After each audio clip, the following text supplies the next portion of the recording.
Сергей Сергеевич, может, продадите ласточку? Никогда.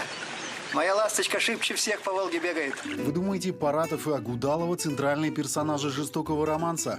А вот и нет. В одном из интервью в 1985 году Эльдар Рязанов назвал главными героями фильма «Волгу и пароход «Ласточка». Рязанов изначально мечтал не снимать, а ходить по воде. Поступал до ВГИКа в мореходное училище, поэтому пароходам в фильме уделяет большое внимание.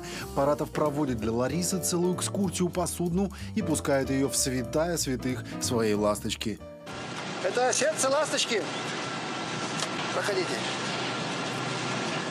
Машина? Кузьмич, запускай. Ласточка в фильме не одна, нужно было добавить драматизма и соревновательного духа. А кто это там в нос дымит? Святая Ольга, Сергей Сергеевич. Ну что, Лариса Дмитриевна, обгоним святую Ольгу? Обгоним. Ну и, конечно же, гонка. Пароход Паратова мчится в прямом смысле на всех парах и на пределе возможностей. Прибавь, Кузьмич, всем ребятам по червонцу, да? Спасибо, Сергей Сергеевич. Взлетим так вместе. В трубе пламя, в крови адреналин. Паратов, как всегда, на высоте, выигрывает гонку, чем вызывает восхищение Агудаловой и зрителей. Рязанову удалось зафиксировать закат эксплуатации пароходов на Волге. Буквально еще 5-7 лет, и эти суда были списаны. Сергей Сергеевич, неужто вам не жаль расставаться с ласточкой? Что такое жаль, я не знаю. Для меня, капитан, ничего заветного-то нету. Увижу выгоду, продам. Что угодно.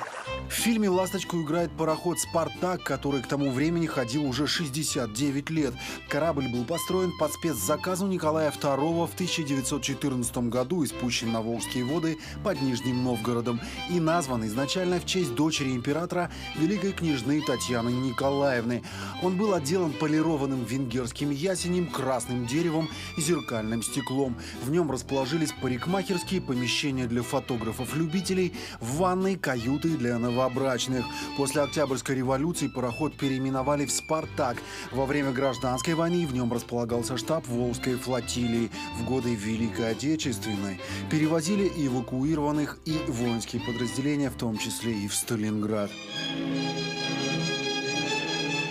Но настоящий триумф парового двигателя состоялся в начале 20 века. Броненосец «Потемкин» стал легендой и оказал огромное влияние на всю мировую киноиндустрию.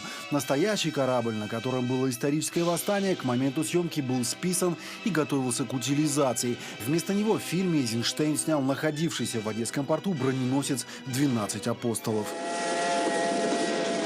Но паровозы обошли пароходы. Они были первыми на экранах кино. 25 декабря 1895 года в Париже на бульваре Капуцинов 35 зрителей заплатили по целому франку, чтобы посмотреть, как поезд прибывает на вокзал Ля Сьота. В кульминационный момент некоторые кричали и в ужасе вскакивали со своих мест. В этот день родилось кино, а братья Люмьер были названы его отцами. Наш паровоз вперед летит!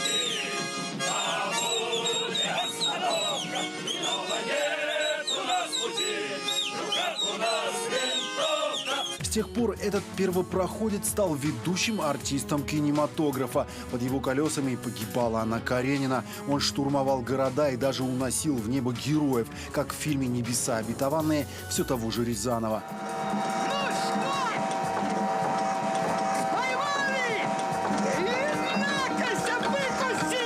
Паровозы и пароходы – это территория, где бушуют страсти, где люди ощущают себя немного вне времени и пространства, и где они надеются найти любовь. Прекрасная страна, любовь, страна, любовь, ведь только в ней бывает счастье.